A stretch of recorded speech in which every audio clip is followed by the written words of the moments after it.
आज की इस वीडियो में हम सीखेंगे कि शेयर मार्केट में कैसे इन्वेस्ट करना चाहिए। तो ये वीडियो उन बिगिनर्स के लिए है जो शेयर मार्केट में इन्वेस्ट करना चाहते हैं और जल्दी से जल्दी पैसा कमाना चाहते हैं। तो आज के इस वीडियो में हम बात करेंगे बीएसई और एनएसई के बारे में।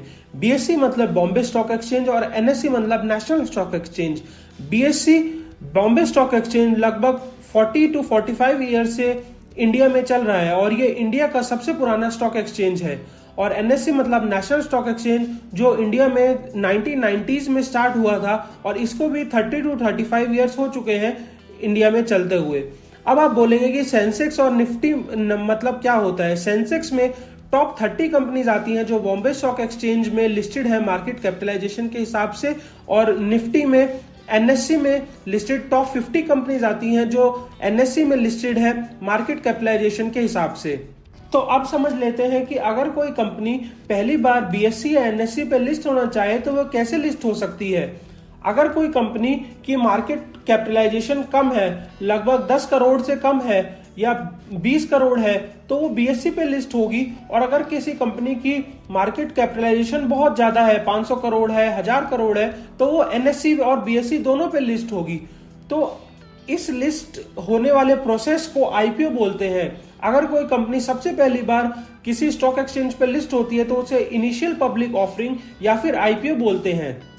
चलो अब हम आईपीओ को एक एग्जाम्पल के थ्रू समझते हैं। मान लीजिए कि आप एक कंपनी रन करते हैं, एक कंपनी को आपको चलाते हुए काफी समय हो गया और वो काफी अच्छी चल रही है, पर अब आपको 10 लाख रुपए की जरूरत है अपनी कंपनी को आगे बढ़ाने के लिए। तो 10 लाख रुपए आप कहां से लाएंगे? पहले सोचेंगे कि आप अपने फ्रेंड से या रिलेटिव से मांग लें, पर उनके पास भी 10 लाख रुपए नहीं है आपकी कंपनी में इन्वेस्ट करने के लिए। तो आप सोचेंगे कि मैं बैंक के पास चला जाऊं और वहां से लोन ले लूं। तो पर बैंक के पास जब आप जाते हैं तो आपको पता लगता है कि वो इंटरेस्ट रेट इतना ज्यादा मांग रहे हैं कि आपको प्रॉफिट नहीं हो पाएगा। तो इसलिए आप सोचेंगे कि अब मैं अपनी कंपनी को बीएसई पे लिस्ट कर देता हूं। तो इसी प्रोसेस को आईपीओ बोलते हैं। तो अब आप 10 लाख रुपए के शेयर निकालेंगे बीएसई पर। अगर 100 रुपए के आप 10,000 शेयर निकालते हैं तो उनकी वैल्यू होती है 10 लाख रुपए। तो आप 100 रुपए के 10,000 शेयर निकालेंगे बीएसई पर। तो अब जो 100 रुपए के 10,000 शेयर आपने खरीदे हैं वो मार्केट में उतरेंगे और अलग अलग लोग आपकी कंपनीज के शेयर खरीदने आएंगे। तो कोई 2 शेयर खरीदेगा, कोई 10 शेयर खरीदेगा और कोई 100 शेयर खरीदेगा। तो उसे उसके हिसाब से ही पैसे देने पड़ेंगे। अगर कोई 2 शेयर खरीदता है तो उसे 200 रुपए देने पड़ेंगे। अगर कोई 10 शेयर खरीदता है तो उसे 1000 रुपए देने पड़ेंगे। अगर कोई 100 शेयर खरीदता है तो उसे 10,000 रुपए देने पड़ेंगे। तो उसी हिसाब से उनकी रेशोज के हिसाब से वो कंपनी आपकी कंपनी के हिस्सेदार बनते रहेंगे। अगर जिसने 100 शेयर खरीदे हैं, मतलब 10,000 रुपए के आपके शेयर्स खरीदे हैं, तो वो आपकी कंपनी का 1% हिस्सेदार बन जाएगा।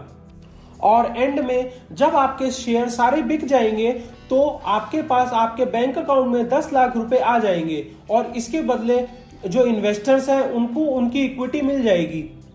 और अब आपकी कंपनी फ्यूचर में कैसे बिजनेस करती है, कितना प्रॉफिट कमाती है, उन सब के हिस्सेदार वो लोग होंगे जिन जिन लोगों ने आपकी कंपनी के शेयर खरीदे हैं। अगर आपकी कंपनी लॉस में जाती है तो उन सब लोगों को लॉस होगा, और अगर आपकी कंपनी प्रॉफिट में जाती है तो आपकी कंपनी के शेयर बढ़ेंगे फ्यूचर में।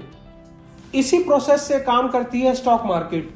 और स्टॉक मार्केट में बहुत सारी चीजें होती हैं जैसे dividend, commodity, currency, bonus, split, derivatives.